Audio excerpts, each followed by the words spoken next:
Good morning, everyone. Again, this morning we have a pretty full docket, so I believe we have a quorum in the room. If the members would move this way. Clerk, call the roll. Cast your votes. Your presence. Thank you. I thought you would. Clerk, close the roll. No, I was gonna. Well, Oh, I'm.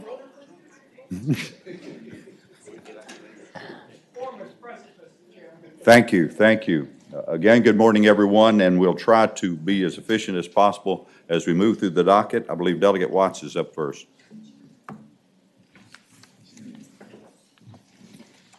Thank you, Mr. Chairman. I have House Bill 1516. House Bill 1516. This bill deals with sex trafficking of minors, and it creates a felony penalty in the what I'm going to call the marketplace. Increasingly, over the many members have become aware of the problem of trafficking minors. We have put penalty after penalty at those who would bring minors into the system. Dr. Watts, I apologize. We've had a late timing, somewhat of a change, and we have a series of bills. Yours is here because of the Woodrum Amendment That is impact, correct. right? Solely. I think we've already agreed on the policy issue, and we are going to have a special meeting, and all of the Woodrum impact bills are going to be heard tomorrow in that special meeting. It will be my pleasure to. Okay. Thank you. Senator Norman. Mr. Chairman, just make it clear, there's nothing nefarious that's going on. It's just because we have so many bills today, we're taking the entire block of the public safety bills over until tomorrow. All right. Thank you. Okay. And apologize for having you come down here this morning. Thank you, Delegate Watts. The Delegate Orrock.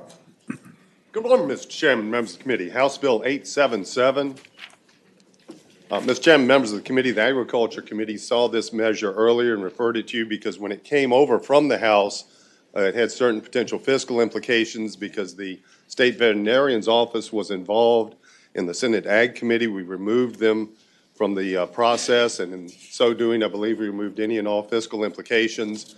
The long and the short of the bill, commercial puppy mills now have to be registered with USDA, and we used to be able to secure that registration information from the USDA. In recent actions from the current administration, that's a very cumbersome FOIA process. What this bill does is simply put a mechanism whereby pet shops have to have that certification themselves and make it available to the customer or local animal control.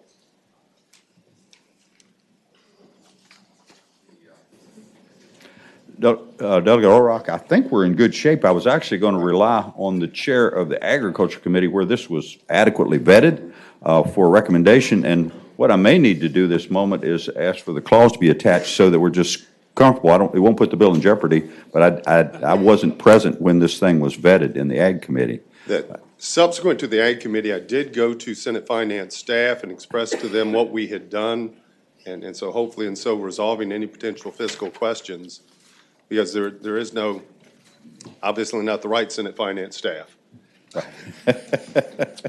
It's nice to share, I'm just going to say, but anyway. I don't think we're going to put the bill in jeopardy at all, but I believe I will have to attach the clause at this moment, Okay. Delegate Orrock, because I don't have that chair here to give me his thoughts. So, Chair would entertain a motion to attach the financial contingency clause. Motion properly supported. All those in favor signify by saying aye. Any opposed? And with that, Thank you, Mr. Chairman. anyone here to speak on this bill? There are people in support, but only if we Support, need to okay, hear as from long as we don't have people against it, we're in good shape. Anybody here to speak against the bill? Seeing none? Move to report as amended. Is there a second? Motion properly supported to report the bill as amended, House Bill 877. Clerk, open the roll. Roll is open, sir. Cast your votes.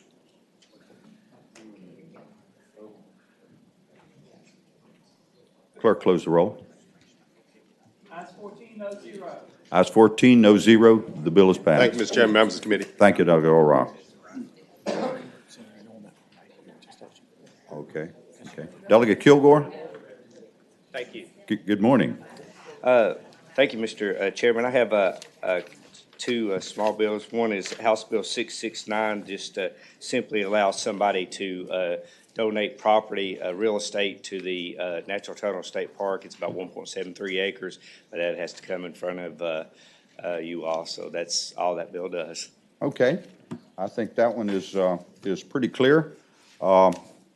I would actually like for you to have a bill that you could get people to donate to Clinch River State Park too. That would be great too. That's be my next goal. Okay, That's going to be we'll work on that. That's going to be a great park, great opportunity. Yep. Anyone here to speak in opposition to this bill? What's the pleasure of the committee? Motion, is there a second? Second? Second. Okay, there we go, we're engaged.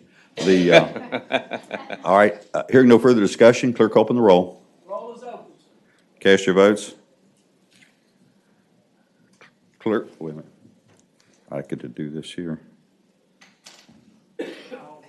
Did I get it? I'll get something on. Okay, I'll add his the next time. 14-0.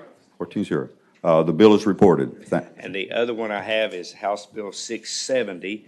Mr. Chairman, I put this in at the request of Lee County, who they have a lot. There's a big article on their some of the demise of some of their buildings, and this would allow them to spend up to 25% of the required local effort for debt services. It really applies to three school divisions. If you look at the way the bill's set up, it would hit Lee, Scott, and Buena Vista. And that's really all the bill does. Delegate Kilgore, as we were reviewing this one, it appeared that we've had a couple other bills that impact the composite index. Okay. And there were 3 localities included, and Right. you had 2 in Southwest and 1 Buena Vista, I believe, Buena Vista, right. that was included. We were going to recommend, I believe that was the understanding, that we might continue this bill to 2019 because we want to try to study how this might work out, the overall impact, if you wouldn't have a big problem with that. Mr. Senator Chairman. Newman, what do you think? Mr. Chairman, we are, I think we're going to look at this holistically. I think we could pass this one and be okay, but I think that our desire with other Senate bills was to look at it more holistically. And so, Mr. Chairman, I think that for now, I think the motion would be that we carry the bill over to the 2019 session. Okay. So move. All right. Is there a second? Okay. Any further discussion? Hearing none, clerk open the roll. Roll is open, sir. Cast your votes. I just forgot. I'm going to get this right here in a second. Did I get it? Okay. Clerk, close the roll. Ayes 14, no 0. Ayes 14, no 0. The bill is reported. Thank you. I mean, the bill is continued. Bill is carried, Excuse yeah. me. Excuse me. Continued. Thank you. Thank you, Delegate Kilgore. Delegate Thomas.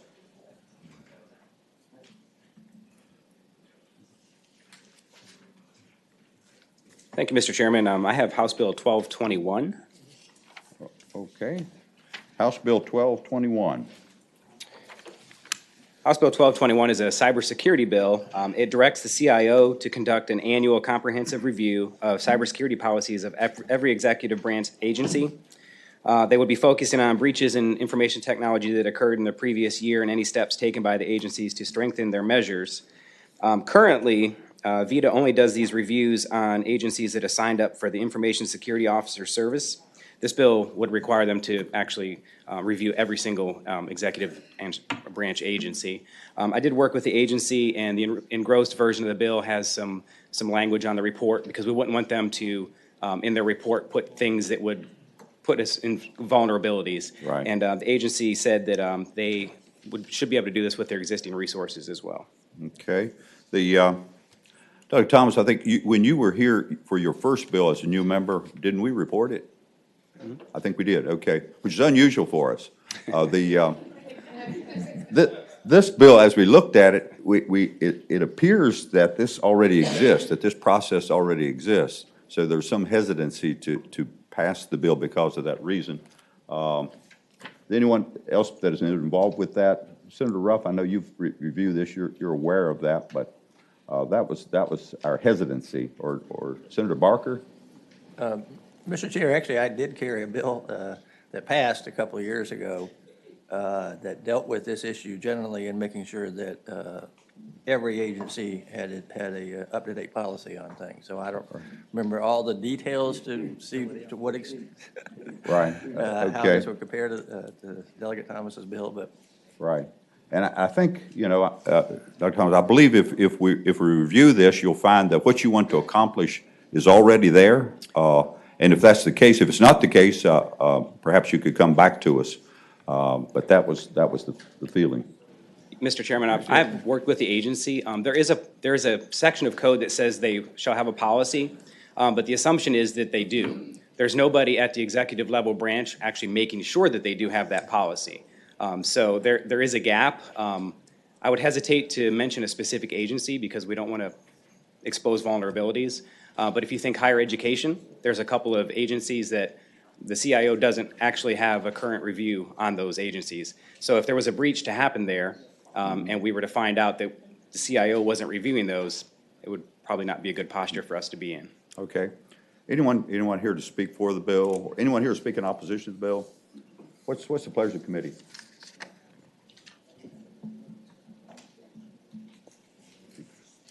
Mr. Chair, Senator Barker? did I hear a rumor that we might be meeting tomorrow? That we will be meeting Yes. tomorrow. Okay. If you want to pass by for the day? What I would suggest is pass by for the day. I'll just sort Okay. of check on what I did a couple of Okay, years 'cause ago and get with the I think delegate. your bill took care of it already, Yeah. but if y'all Yeah. could talk, in the meantime, we'll pass the bill by for the day. Appreciate the opportunity. Okay, thank you. Okay. Delegate Byron?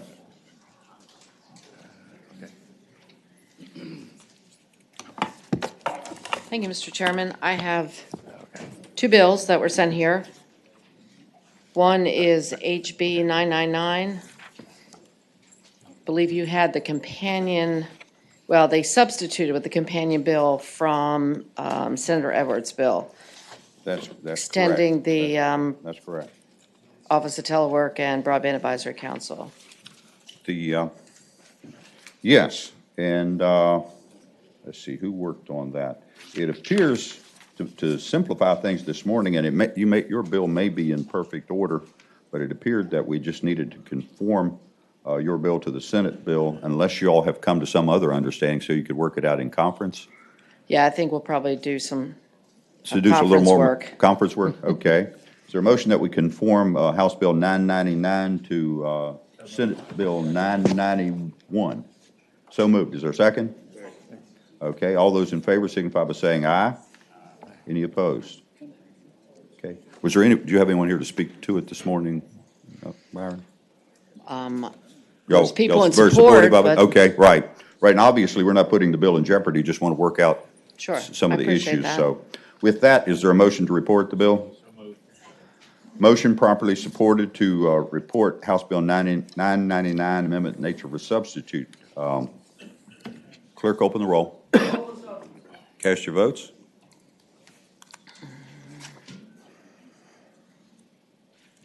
Clerk, close the roll.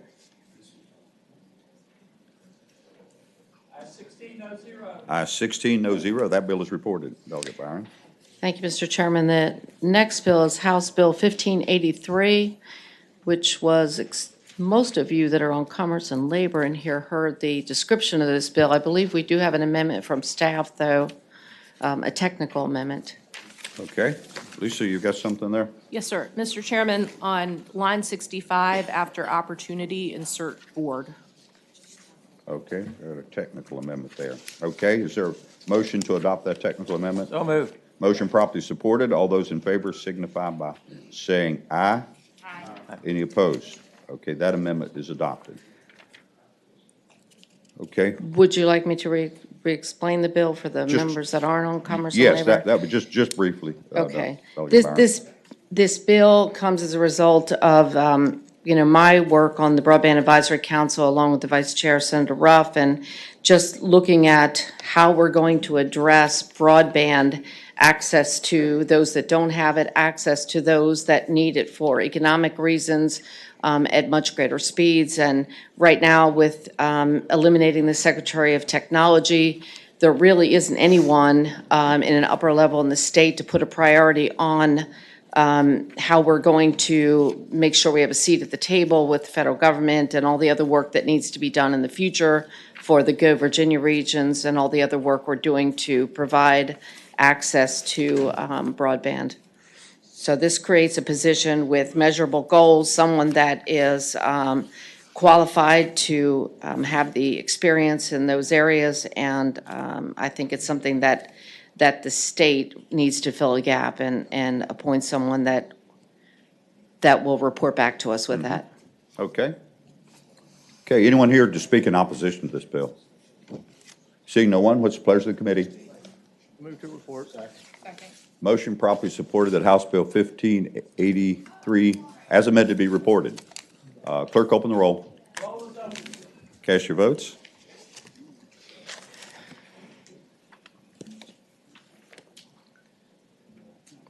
Clerk, close the roll.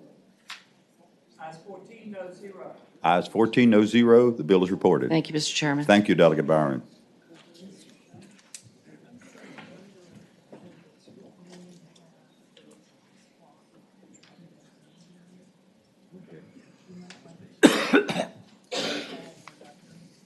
Good thing. Let me just take a moment here. Delegate Bell is up next, but because of this change in our docket that will have all the public safety bills heard in a special meeting tomorrow, just wanted to review those in case we have members here. Mr. Chair, I just want to confirm that you And I want believe us to you have leave one of those. and Do you have not it? be You told. have I do. House Bill 622? Yes, sir. Do you have any other bills in No, front? sir. Okay. And Apolo- several people sitting here in the same boat, and all of us are, just want to make sure Okay, that let me we should just run go. down the list then. House Bill 525, Delegate Brewer. House Bill 1469, Delegate Hugo. House Bill 661, Delegate Murphy. House Bill 366, Delegate Rush. House Bill 1516, which was Delegate Watts was previously here. House Bill 622, yours, Delegate Bell. And House Bill 1580, Delegate Klein. All of those will be reviewed by Senator McDougal's subcommittee, and we'll take them up tomorrow in a special meeting where we'll probably have a couple other referrals, but Very that'll good. be Thank it. you, sir. Thank you. Thank you, and anyone else that would be on that list.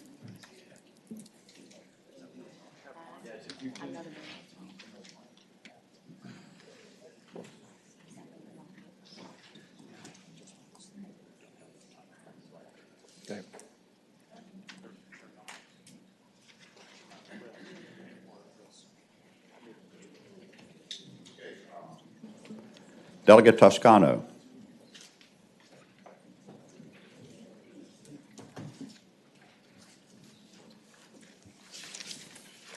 Thank you, Chairman Hanger and members of the committee. I've got HB 1262. This is a bill that would permit the donation of surplus motor vehicles to be donated to a community college foundation that's working to try to help people get jobs and then keep them by having vehicles available that they can use to transport people to and from work. This was referred by General Laws yesterday. I think there was some question about whether there was a fiscal impact. There was no fiscal impact statement, and I do have other data about how many vehicles DGS actually sells every year and what the impact of that is. But even with that data, the bill itself only permits them to do it, doesn't require them to do it. So they might not decide to give any vehicles away, or they might decide to give all the vehicles away. The other thing I did find out, Mr. Chairman, is that if they sell vehicles at auction, the money comes back to DGS. It doesn't go right back into the general fund. So in that case, there's no impact either. And I think that's why maybe this bill got sent to this committee, because of the concern about the impact. Mr. Chairman, Okay. that is exactly why it was sent here, because we did not know whether there was going to be impact. We felt like it was better for this committee to look at that. Okay. And, okay. And Delegate Toscano, the analysis we have is that its sale of surplus vehicles has been generating about $450,000 a year. I don't know how to filter that this moment into the conversation. I would think that wouldn't be a problem as far as the budget is concerned. We may want to put the clause on it. Senator Ruff, do you think that would be the thing to do? Mr. Chairman, I think that would be the wise thing to do. Mr. Chairman, I might just say, again, what this bill would do is only allow permit them to donate cars, because you couldn't give an SUV or a van to this program within the community college system. So actually, the data that I think you have relates to all vehicles being sold, including SUVs and vans. The data on cars is actually much smaller. So just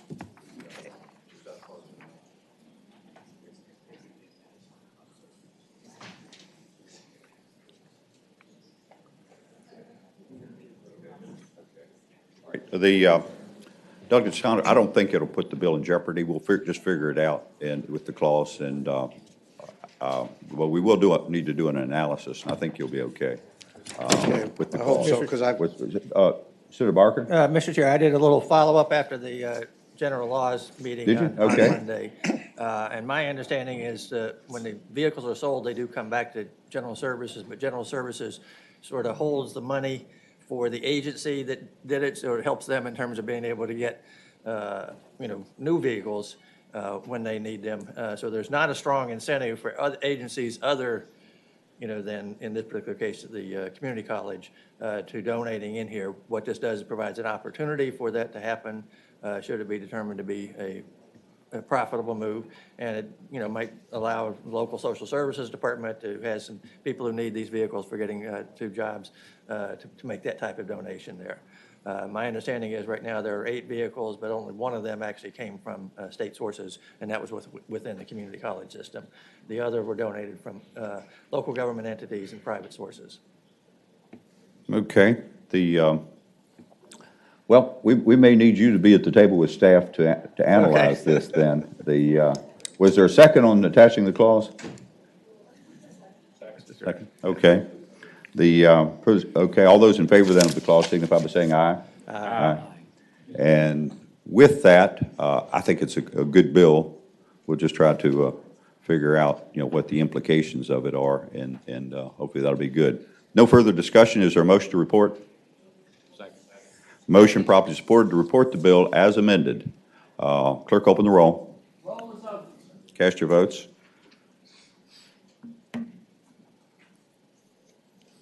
Clerk, close the roll. Thank 16 no 0. Ayes 16, no 0. The bill is reported. you very much. Thank you, Delegate Toscano.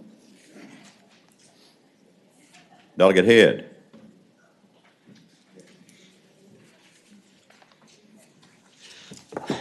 Thank you, Mr. Chairman. We have House Bill 729, Okay, House Bill 729. and the bill seeks to direct the Fire Services Board to create curriculum for training that could be used. Primarily, the request was for volunteer firefighters to be able to get the certifications, as well as to make some of those training programs available online, which would benefit both professional firefighters as well as the volunteer firefighters. The House Appropriations Committee's determination was that there were sufficient non-general funds in the departments. They had their fire safety fund that should be able to cover this, and they had indicated that they thought they'd be able to handle it from that standpoint. One thing in addition, though, the professional firefighters had come to me, and I think one of their representatives is here to address this, and had asked that we add a one-year delayed enactment clause to it to give them sufficient time, because they are in the process of acquiring already, and this was part of their plans already, a software platform that would enable online learning, and this would give them time to get all that in place before they had to go through enactment of that. And I would see that as a friendly amendment if the committee would entertain that. But Okay, I see a gentleman from that source. Is that you just want to confirm that? Is y'all fine with this? You just want a delayed enactment? Mr. Chairman, members of the committee, Art Lipscomb, Virginia Professional Firefighters. We support the bill. This will be a huge help to volunteers for their initial training. It will also be a help to all firefighters in continuing education. I know the guys get tired of hearing the same old instructors all the time, and it'd be nice to be able to go online. Actually, the fire board is the one that asked for the delayed enactment, so they would have time to study this and and get a good quality program together. So we just relayed the message. And to be clear, what is you requesting as far as the delayed enactment date? Either a year or January 1st, whichever you decide. But Head, you want 1st of January? January 1st would be sooner rather than later, but, Okay. but that would be very helpful. The difference of opinion, or? No, sir. I'm the Executive Director of Virginia Department of Fire Programs, and that enactment clause would assist us in getting personnel and equipment up and ready. Okay, to deliver and the January 1st, a 6-month delay is sufficient? That'd be fine, sir. Okay, all right. Yes, Senator Newman? Chris, maybe to you or to the association. In a lot of the rural areas, we're really getting killed with volunteers leaving because we've added so much more on. I mean, we're losing volunteers, as you know, out our way and other ways. Is this intended to help us streamline that education and get it done quicker and better and not everybody reinvent the wheel? Is that where we're going with this? That's exactly where we're going with this. The idea is that right now, if a volunteer comes on board, currently in some of the jurisdictions, the requirements for them are so onerous that they end up needing to complete almost a year's worth of training before they can ever even go out on the first call, and they can't stay motivated to do that. And we, in a lot of our areas, and again, out our way and farther west, volunteers in many cases is all we've got, and we need to be able to beef that up, and that's why the request for this. Okay. Let's see. All right, we have the amendment. Did someone offer the amendment? Okay. All right, is there a second? Motion properly supported for delayed enactment of January 1st, 2019. All those in favor signify by saying aye. Any opposed? All right, the bill is in front of us. What's your motion properly supported to report the bill as amended? Clerk, open the roll. Roll is open, sir. I think you need to get that thing. Are we good? We're good? We both voted? Okay. All right, thank you. Clerk, close the roll. Ayes 16, no zero. Ayes 16, no zero. The bill is reported. Thank you, Delegate Head. Thank you, Mr. Chairman. We appreciate it. Delegate Price. Did you want to take? Good morning. I have House Bill 1138. House Bill 1138, and I think Senator Howe likes your bill. Yes. It is identical to her bill. Senator Howe? Yes, it is identical, and the House has taken the contingency clause off of mine, so now they are, because it's funded in both budgets. So Okay. hers should be good to go. Okay, you want to make that motion then, or? Yes, I move to report. Second. A motion properly supported that House Bill 1138, Qualified Education Loan Ombudsman Office established, be reported. Clerk, open the roll. Roll is open. Cast your votes. Clerk, close the roll. Ayes 16, no zero. Ayes 16, no zero. The bill is approved. Thank you, Delegate Price. Delegate Landis. Delegate James.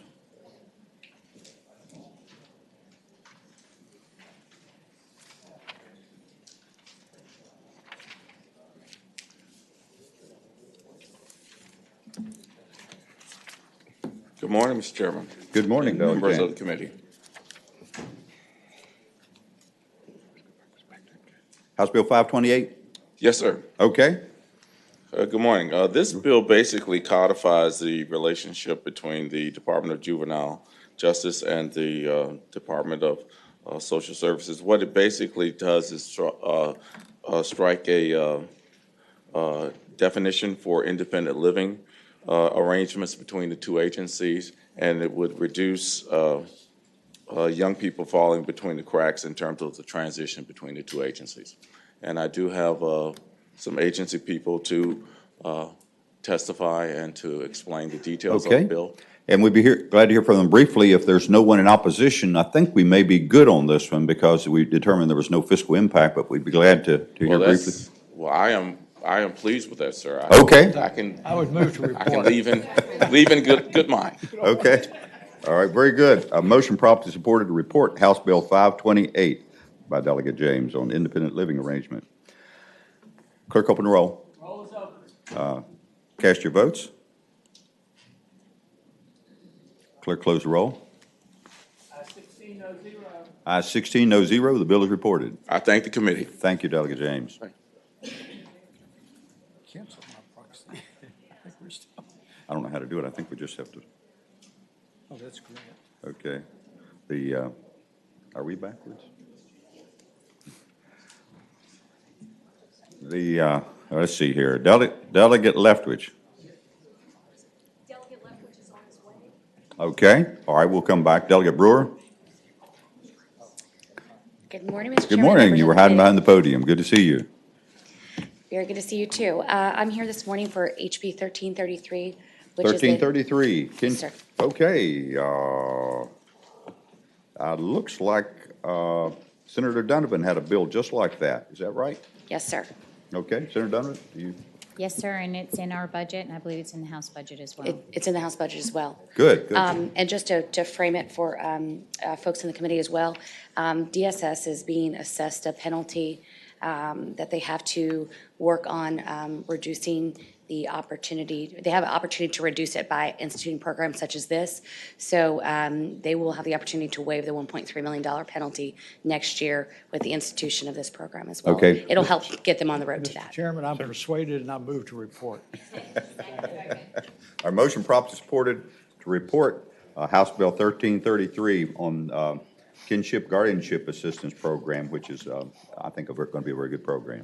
Thank you. The clerk, open the roll. Cast your votes. Clerk, close the roll.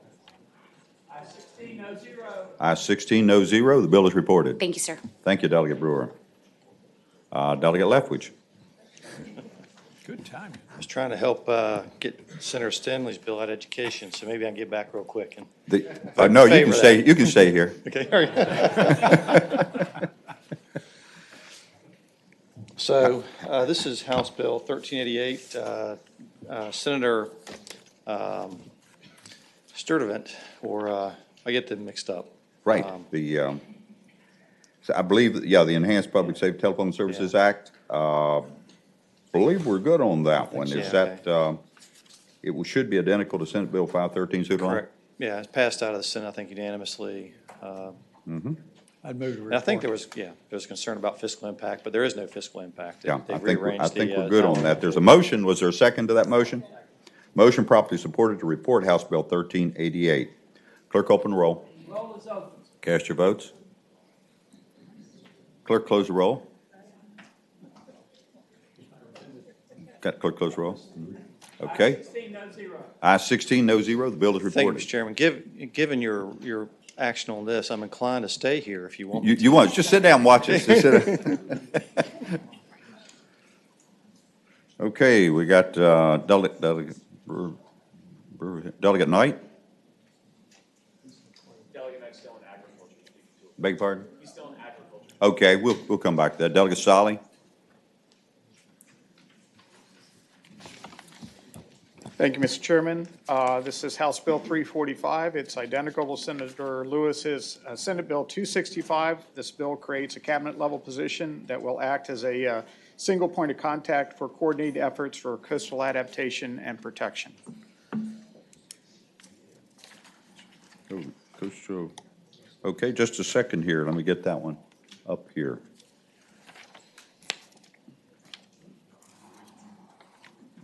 April, let's see, was that an item? We did not fund it in our budget, so you might want to add the clause if you're going to pass it. Okay. It's similar, but we did not. Right, okay. Dr. Stolley, we didn't fund this, and you're probably aware of that with the Senate budget, and we can give you the courtesy of putting the clause on it to see if it could be worked out in conference if you'd want to do that. That sounds wonderful, Mr. Chairman. It is funded in the House budget, and so hopefully we'll be able to see it in the final budget. Okay? Yes, Senator Norman? I suspect that is not going to be the last time that we hear that comment. And it'll certainly, I mean, for our area of Virginia, it's pretty important, so I'm sure it'll be a subject of discussion. Okay. Is there a motion to attach the financial contingency clause? Motion properly supported. All those in favor signify by saying aye. Any opposed? All right, that amendment is attached. What's the pleasure on the bill? Motion properly supported to report the bill as amended. Clerk, open the roll. Roll is open. Cast your votes. Clerk, close the roll. Ayes 12, noes 4. The bill is reported. Thank you, Mr. Chairman. Thank you, Delegate Solly. Delegate Hope. Good morning, Mr. Chairman. Good morning. House Bill 934, you have before you, this would give permission to jails to petition a court to authorize treatment in a jail for people that need to have involuntary treatment, psychiatric treatment in a jail. You would have to petition to go before the court. This lays out protections not just for the jails, and it's permissive, a jail doesn't have to do this, but it does allow them with a goal to try to free up psychiatric beds. If you can do the same thing in the jail, and the jail has the facilities to do it, and the protections are there, then why not allow them to do it? I believe this is already happening in the jails, but you don't define it in the code where you have the protections for the inmates, where you petition the court, and also the protections for the jail as well. I think the bill, maybe, Senator Donovan? Yes, Mr. Chairman, I have discussed this with the patron, and there is an amendment I would like to put on this bill, and I believe council has it. Okay. Mr. Chairman, the amendment would add in another section of the code dealing with general standards at local correctional facilities and would add language that standards be promulgated relating to mental health services in local correction facilities. Mr. Chairman, to speak to that amendment. Okay. The idea is that we just need to standardize what the expectations are for the jails, and by having standards, we can then measure if they're performing adequately, and hopefully this will help us develop a better system whereby we can avoid some of the catastrophes we've seen in the jails over the last few years. But we do need the board to promulgate those regulations and best practices. Okay. You're offering that then as a motion? Yes, sir. A second? Any discussion? Hearing none, all those in favor signify by saying aye. Aye. Any opposed? Well, Delegate Hope, you probably like this amendment. I'd like it. Hopefully you can sell it on your side. I hope so. I believe so. Yeah, that will make your bill even better if you can do that. So we'll see. Any further discussion on this bill? What's the pleasure of the committee? Move to report. Motion supported to report House Bill 934 as amended. Clerk, open the roll. Roll is open. Cast your votes.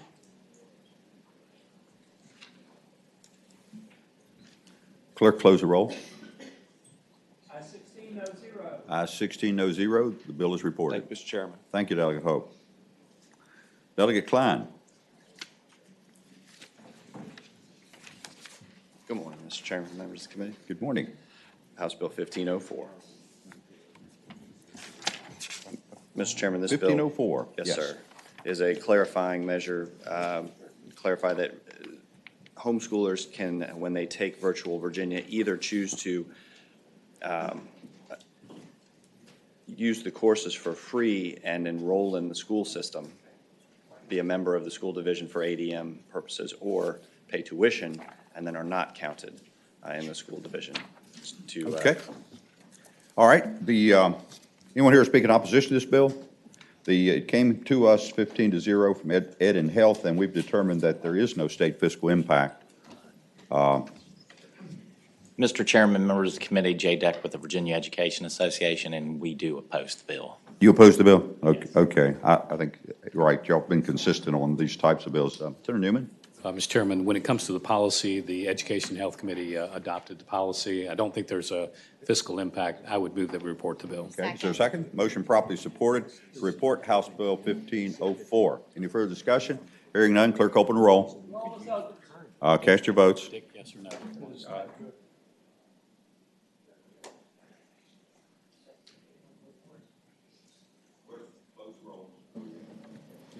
Ayes 11, noes 5. Ayes 11, noes 5. The bill is reported. Thank you, Thank you, Mr. Delegate Chairman. Klein.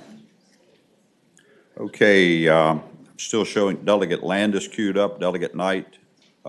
We can, I think, yes, Senator Newman, you got something you can Mr. Chairman, address? if you're okay with it, and if we haven't already done it, we do have Delegate Austin's bill. Yes. Are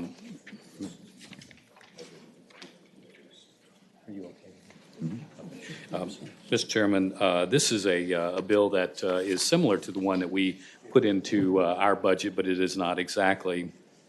If we did this bill, the important is that there is no general fund application. It would be something that's passed through, just like all these other ones are passed through. There is a pretty difficult story behind this in regards to a birth that took place on a Friday afternoon.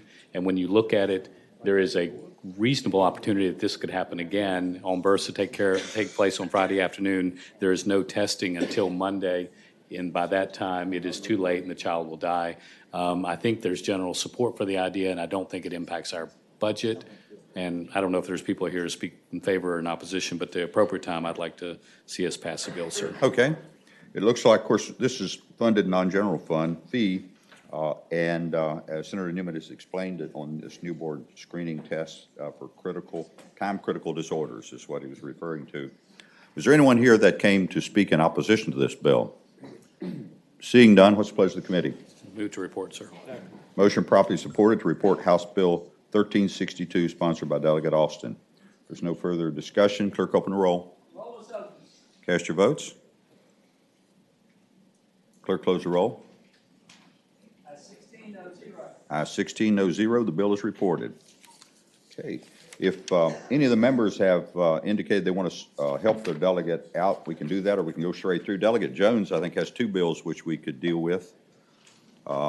House Bill 769, which is the capital outlay plan, our 6-year plan for projects, which is similar to a bill that you previously supported that I carried, and the intent would be to conform his bill to that bill so we can work out any possible revisions in conference. Thank you, Mr. Chairman. I spoke with Delegate Jones earlier this morning and indicated we would probably be putting a substitute or conforming on it, and that I would call him if he needed to be here, but in the absence of call, that we would handle his bill, sir. Okay. All right. Is there a motion then that we conform House Bill 769 to Senate Bill 231? So moved. Second. Motion properly supported. All those in favor signify by saying aye. Aye. Any opposed? Any further discussion? Okay. Is there a second? All right. Further discussion? Hearing none, clerk, open the roll. Roll is open. Cast your votes. Okay. House Bill, clerk, close the roll. 16-0. 16-0. The bill is reported. House Bill 769, amendment in nature of a substitute. Let's see. Senator Norman, Delegate Jones had. This would be one Senator Wagner would be familiar with, and Senator Newman as well. For transportation, no fiscal impact. Actually, it is the no fiscal impact. It's okay. It's fine. The transportation process. Oh yeah, Senator Carrico. Mr. Chairman, Senate Bill 765 is dealing with a bill that we had that was similar to before amended, Senator Cosgrove had. It's dealing with farm products having the ability to, I'm sorry. Oh, yeah.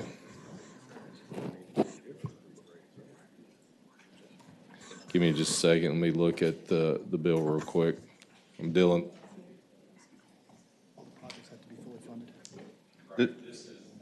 I'm sorry, 765, I was doing delegate nights.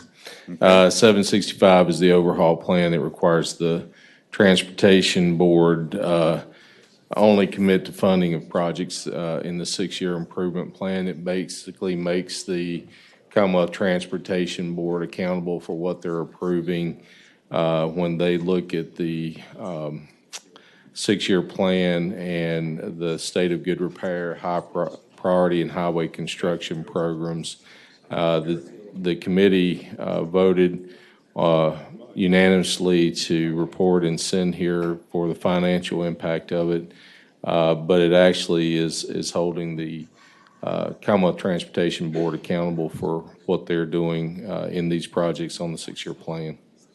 Okay. And Senator Carrico, this is the one that reduces the match that would be required? Exactly. Okay. All right. This came to us then, recommendation, the Transportation Committee, or would you want to move that it be reported then? I move that we report. Is there a second? All right, House Bill 765 as vetted in our Transportation Committee by Senator Kerr. Oh, yes. Mr. Chairman, Phil Abraham with Old Dominion Highway Contractors. With some trepidation, I believe we'd work with Chairman Jones about a few technical amendments on this bill. I don't know if you don't have. Okay, if y'all have worked with him in things that he's Could I supported. just check with Ann Omen upstairs? Can it go by for a moment? I can check with her because she had been emailing me about. Sure, I'll get right back to you in a minute. Are you? Okay. Haven't heard anything? Okay, we'll pass it by temporarily if you want to check with I'll check Delegate. We can unless they get back in time. We'll pass it by temporarily, and we may pass it by for the day, depending on how quickly you get back. Thank you. All right, without objection, then we'll pass this by at least temporarily in case there are technical amendments that we need to review. With that, Senator Carrico, you started to explain Delegate Austin's bill. You want to go ahead with that? Yeah, if I can now. I mean, not Delegate Austin's, Delegate Knight's bill. Delegate Knight's bill. Delegate Knight's bill, that, I was discussing that one with House Bill 214. My seatmate here when you called on the other one, but Delegate Knight's bill is similar to Senator Cosgrove's.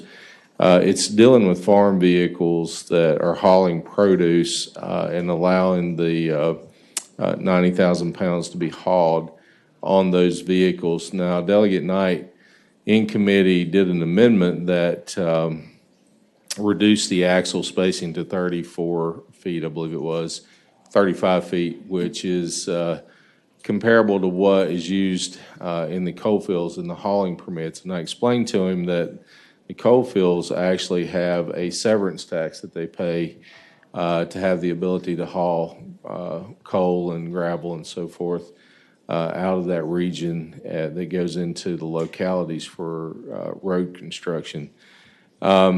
Since then, we've had some discussions with VDOT because VDOT had a $21 million impact on the bill as it was originally put forth. But I think we can solve this after working with the agriculture industry by moving the axle space to a 44-foot axle space that would give some of the comfort to, well, maybe I'm not, maybe I'm wrong. All right. Mr. Chair, Katie Frazier with the Virginia Agribusiness Council. Delegate Knight is currently presenting a bill in front of committee, but via text message, we chatted with him about this amendment. He would feel more comfortable with 42 feet, and I believe that I'll let VDOT speak to that, but I think that still would accomplish the same goal and ensure that we make sure that all of the vehicles that could potentially be hauling these products would be eligible for the permit. Okay. Senator Carrico?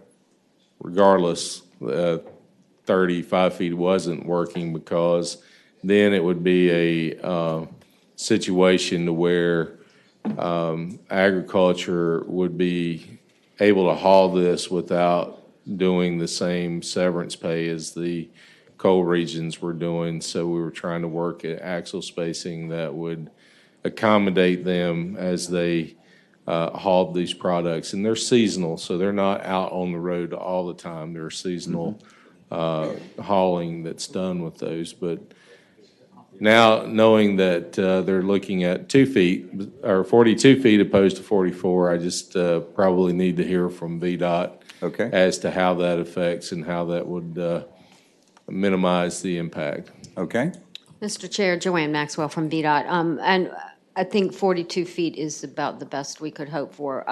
Senator Carrico is correct. We had concerns with 35 feet primarily because the only vehicles that currently operate with those configurations are in the coal and gas severance tax districts. Bringing those vehicles now requiring an axle spacing of 42 feet certainly diminishes the level of stress that's imposed by these vehicles, so we're more comfortable with that. As a result, because of some things that are going on currently at VDOT, this will significantly decrease the fiscal impact. You won't see the one-time $20 to $23 million Right. fiscal impact that's currently in the impact statement. Heavier trucks do more damage to roads, but we're not able to quantify that, and we're very hard pressed to quantify any kind of impacts associated with that heavier trucks. But we are comfortable with the 42 feet, Mr. Chair. Okay. Senator Kirk, so am I hearing we need the amendment? So I would move that we amend the bill that currently stands at 35 feet to a 42-foot axle spacing to be able to accommodate the impact that it was placed on it by VDOT where it currently stands. Okay. There's a motion properly supported. Lisa, have you got that? Okay. All right, all those in favor then of that changing the axle spacing to 42 feet signify by saying aye. Aye. Any opposed? Now I would move that we report the bill. Okay. As amended. Motion properly supported that House Bill 214 be reported as amended. Any further discussion? Anyone here speak in opposition to the bill now? Seeing none, clerk open the roll. Roll is open. Cast your votes.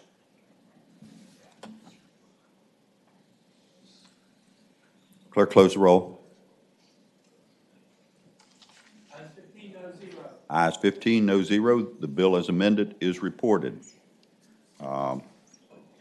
See, I think Delegate Knight had another bill that went through the Ag Committee. Senator Stewart, House Bill 821, can you address that one? I think it's a parcel swap.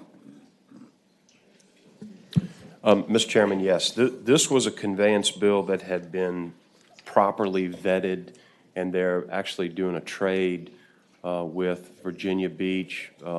As I recall, they were giving Virginia Beach a small portion of land to assist them with a project that they're working on and getting a much larger tract in return.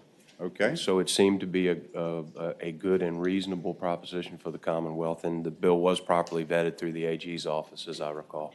Okay. Anyone here speak in opposition to this bill? Or I see Parks here.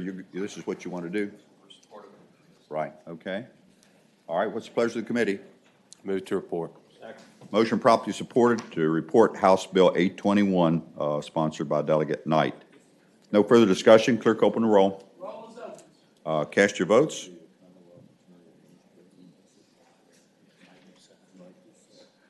Clerk, close the roll.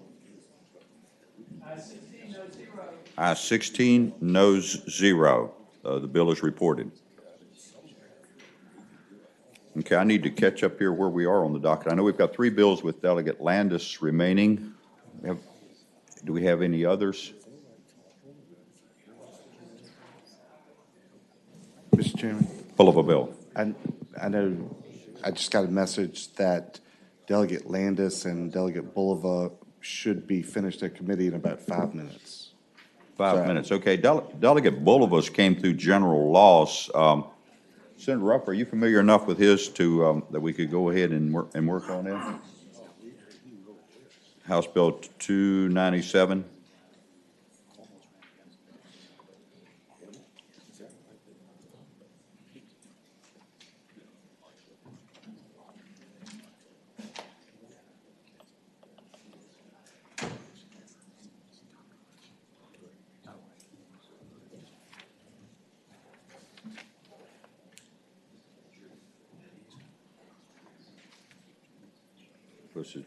Let's suspend just a second here, see if Delegate Ruff can do that one, and so we can move these bills.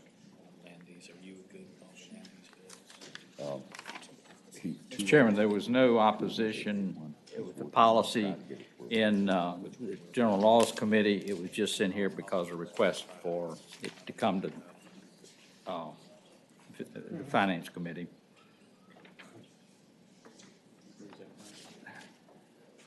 Senator Ruff, I'm sorry. There was no problem with the policy. The question was what the cost was going to be. That's why. Okay. Basically, we determined there is no fiscal impact. So if you all were fine with the policy, I think we could proceed. This concerns the Administrative Process Act, exhibits certain guidance documents from the Act. Mr.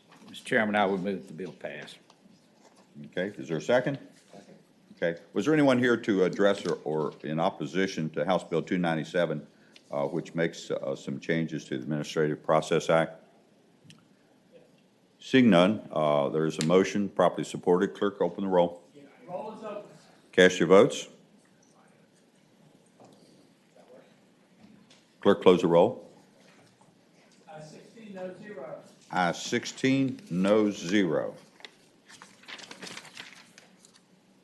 Okay, let's see where we're at here. We have delegate, did 765 buy for the day? Okay. Delegate Jones' bill 765, which is a transportation bill, will go by for the day because there was a request for some technical amendments. All those in favor of buy for the day signify by saying aye. Aye. Okay. Any opposed? All right, that one is buy for the day.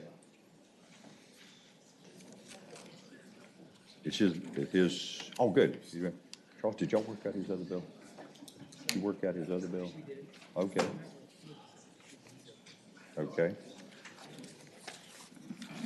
Did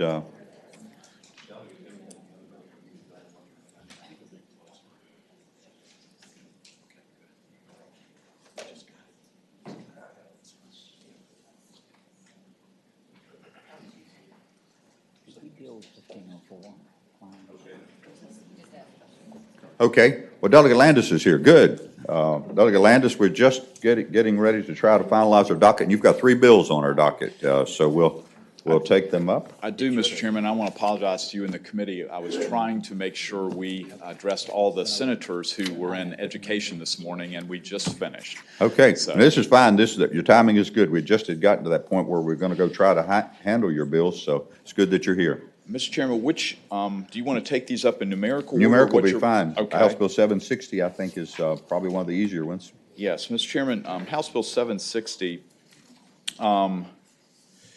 actually is interesting, Mr. Chairman, because this came about, and I believe when it came out of general laws and came up here, I don't think there's any fiscal impact, but I know it was brought up here to confirm that fact, and we did not have a fiscal impact on the bill, at least on the House side, that would make us have to act on it from the standpoint it just went straight to the floor. But that's not to say we don't miss things sometimes. Okay. But Mr. Chairman, what this bill will try to do is to basically for our procurement for local governments, that they would obtain a written informal solicitation of a minimum of 3 bidders or offerers if practicable. And that was important language that the House agreed to because they're trying to deal with the flexibility where you might not have 3 providers for a certain product. This is Virginia-grown products that we're addressing and that section of the code.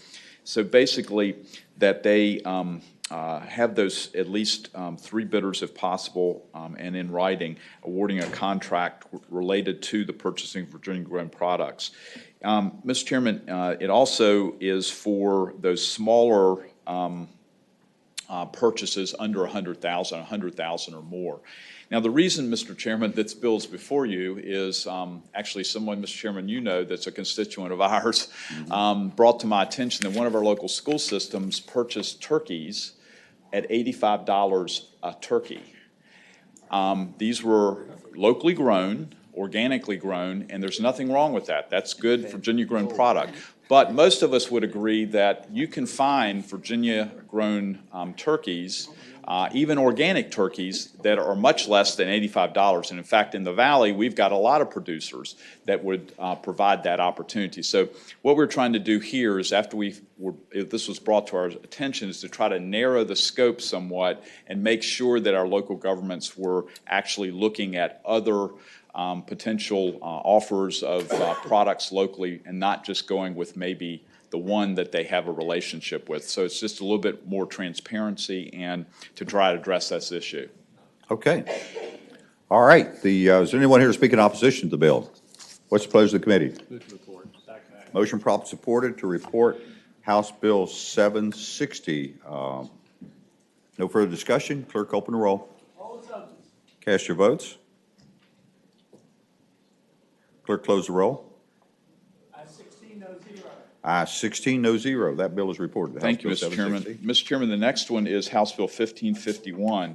And this comes to you, and I believe Christie's here from the Virginia Economic Development Partnership.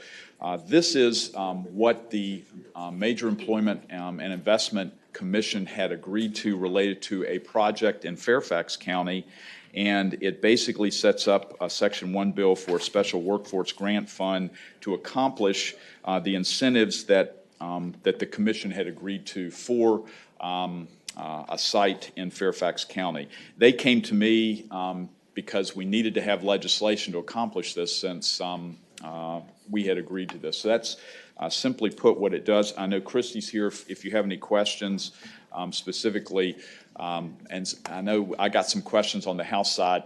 This would indirectly benefit the entire Commonwealth because, as you know, as we increase jobs and job opportunities, especially in Northern Virginia, that helps everyone. But it does not directly impact the Valley or the areas that I actually represent. Okay. Doug Landis, the only problem that I had with it personally as I reviewed this was that we didn't have an opportunity to have a Senate bill so that we could look good too. Mr. Chairman, and I have to go to my VEDP representative and figure out why that was the case. Okay. Mr. Chairman, members of the committee, Christy Morton here with VDP, and my apologies that we only had one bill.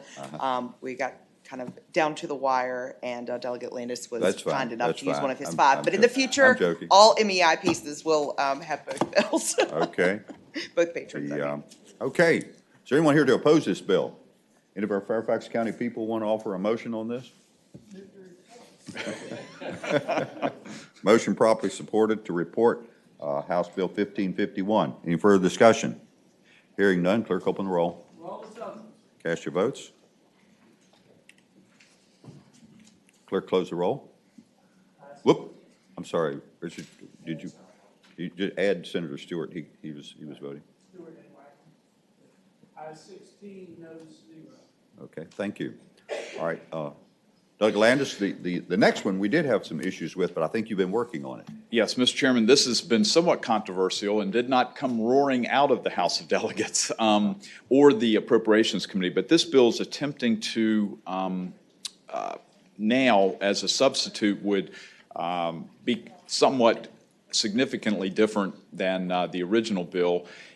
Would you like me to explain the original bill or the substitute before? Well, let's get the substitute in front of us. Is there a motion? Motion properly supported to adopt the substitute for House Bill 1568. All those in favor signify by saying aye. Aye. Any opposed? Okay. Mr. Chairman, the substitute now before you is a much streamlined version. And let me thank Charles and Senator Ruff for working with me on this, along with our Appropriations Committee staff. What we have before you now is to maintain the Department of Small Business and Supplier Diversity. My original legislation completely changed their authority, then took that authority and put it under the Secretary of Administration. What we're doing with the substitute is keeping the department in place. They would have the certification and procurement responsibilities as they do now. They would also have the Virginia Small Business Financing Authority and would maintain that authority under them currently that they have. What this does is move just two grant programs to the Virginia Economic Development Partnership to more align the incentives for small business with other activities that the partnership is working on.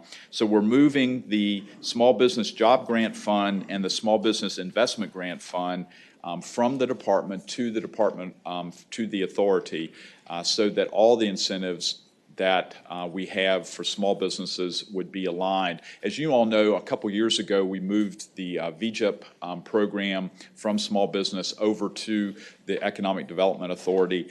This just kind of follows suit on this. We've been talking to the administration. I want to thank Brian and the Secretary for working with us on this. And I think we're closer to where they are from the standpoint of what they find acceptable. But this is somewhat of a compromise that we worked out between. Okay.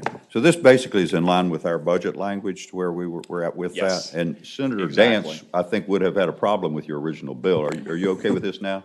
Thank you, Mr. Chairman. But yes, he should be thanking me too, because that is the language that I was very insistent that we get. And you're right. I like your substitute. I hated your original.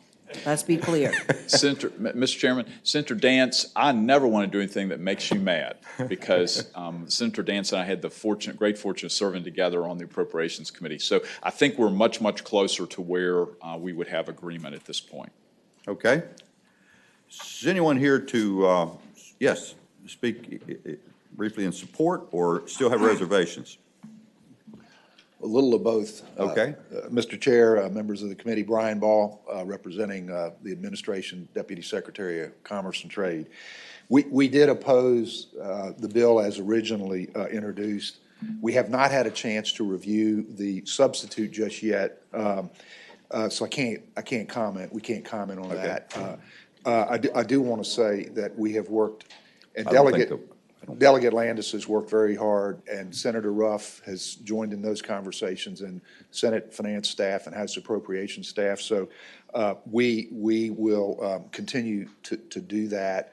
And I believe, Delegate Landis, you'd mentioned to me yesterday, we'd come up with some metrics for the agency, and there's some discussion about having some language on that in the budget. And so we're going to look at the substitute, and we will look at the proposed budget amendments, and then, and then this, thank you. This, since you were mentioning, this basically reflects what we did in our budget, which Senator Dance liked that. I would be hesitant to take any recommendation they may have now that Senator Dance wouldn't like. So having heard Senator Dance's preference, I take that advice. Okay. Yeah, and I appreciate that. Okay. Is that correct? Right. Okay. All right. What's the pleasure of the committee? Thank you. Thanks. Motion properly supported to report the substitute that we have for House Bill 1568. Any further discussion? Hearing none, clerk open the roll. Roll is open, sir. Cast your votes.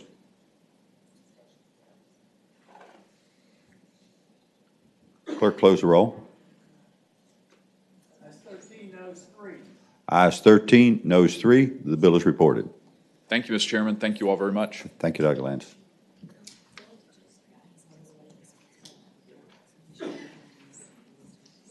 Oh, okay, okay.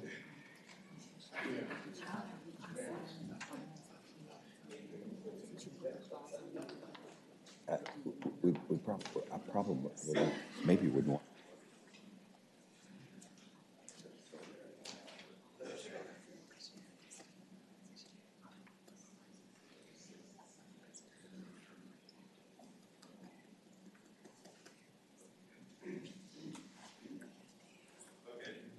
We're just going to suspend for a moment as courtesy to the Chair of House Appropriations, because I think he's on his way. We may be able to clear the other bill before we rise.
I have a strange suspicion with Stanley following Jones around that something's up.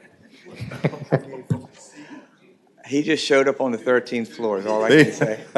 All right, Delegate Jones, you're at good timing here. We had just a 30-second breather before you arrived, and if you're prepared to address your bill, we were prepared to pass it, but then it was suggested to us that you might agree to some technical amendments, and we didn't want to act without you Is that here. is that 770? Okay, it's totally miscommunication. They told me I need to be down for 770. Okay. Okay, all right.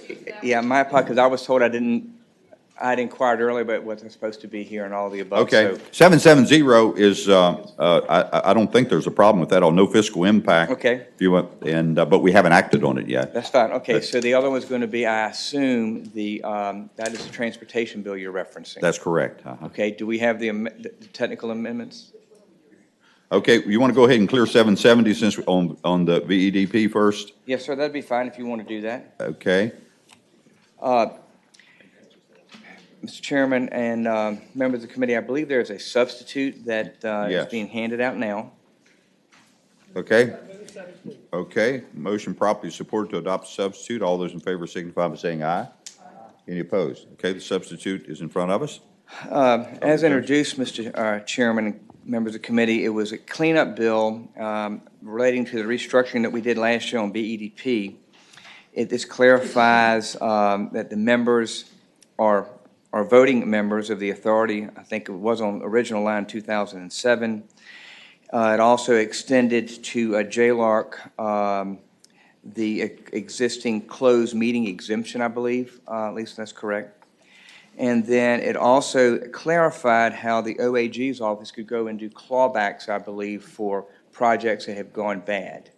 And there was some discussion about, the debt collection unit, I think, doing it, but this was not going after, this was a contract and violating a contract, et cetera. So I think that's been addressed in the substitute that's before you. And then the only thing that's different was that I did add and expanded the size of the two committees, one on business development and marketing and one on international trade, from 9 to 10. And that would have one of the citizen members of VEDP be appointed by the chairman of the board to each one of those committees, because it states that the board shall establish a committee on international trade or business development, and this would just add one non-legislative member, citizen member, to the board to be appointed by the chairman. I believe that's the sum and substance of the changes. I could have missed something, and if I have, I know that Lisa will correct me. She gave me the thumbs up, so I think I'm doing good so far. So I'll be glad to answer any questions that you might have in that context. Okay. All right. Are there any questions? This, I think, is obviously something that Chairman Jones has been working on since last year with these changes with VEDP as part of recommendations and the work that he's personally been involved with and our staff has been. Lisa, we miss anything? Okay. Anyone here speak in opposition to this bill? What's the pleasure of the committee? Motion properly supported to report House Bill 770, amendment in nature substitute. Hearing no further discussion, clerk open the roll. Cast your votes. Clerk close the roll. Ayes 15, no zero. Ayes 15, no zero. The bill is reported. And Delegate Jones, that's we conformed your 6-year plan capital Yes, bill. sir. And we can work that out if there are any Yes, changes sir. to it, and reported that. And then we just have the transportation bill. Okay. Do you have the technical amendments? Because I do not have those to the transportation bill. Mr. Chairman, there are, it looks like 4 technical amendments. On page 1, line 30, unstrike the stricken language. That doesn't And match up with what I have. Mr. Chairman, if I may, I was under the impression that this was just going to be amended and then put into conference, because I think there were a couple of issues that were out there about who would do the 6-year plan, Okay, you know, who okay. would do this, and Right, I am right. fine with that, you know, if you, whatever amendment you make to it. Okay, I got you then. Then I would So- commit that we would So you're reject okay it. with the technical amendments with the understanding you're probably going to reject them? I'll reject them so we Okay. can get them in conference, so we can make sure that everyone is on the same page in that context. 'Cause Okay. I'm very aware of the sensitivity when you start talking about, you know, who's doing planning and who's doing, you know, budgets, et cetera. I think this is I mean, I just want to make sure, I don't want to do anything that would not be in what we have done in the Okay. past as far as our custom and practice. Okay, understand the situation then. So if you'll continue reporting them with the understanding that Delegate Jones is probably going to reject them so we can get it in conference, we'll do that. Had you completed, Lisa?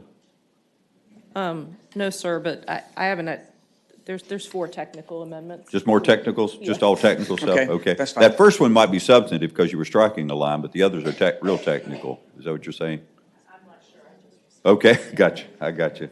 Okay. Mr. Chairman, it's my impression from discussions that were around the amendments that what it does is it sets the role of the Office of Intermodal Planning and Investment back to supervising the development that the departments would do, and the Delegate Jones's bill has that office doing the development of the plans specifically. Correct. If they're not drawn correctly, it's because. Gotcha, they just showed okay. up here. So we've got a series of amendments that set up a change that Delegate Jones may or may not agree to in conference, but we're going to set up a process. Yes, sir. Right, okay. That is fair. Any further, anyone to speak in opposition to the bill? Or else, we got the amendments in front of us now. The technical amendments are reported. Is there a motion we adopt those technical amendments? Is there a second? Motion properly supported. All those in favor of the amendment signify by saying aye. Any opposed? All right, now, is there anyone here to speak in opposition to this bill? What's the pleasure of the committee?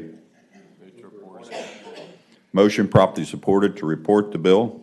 That is House Bill 765 as amended. Hearing no further discussion, clerk open the roll. Roll is open. Cast your votes.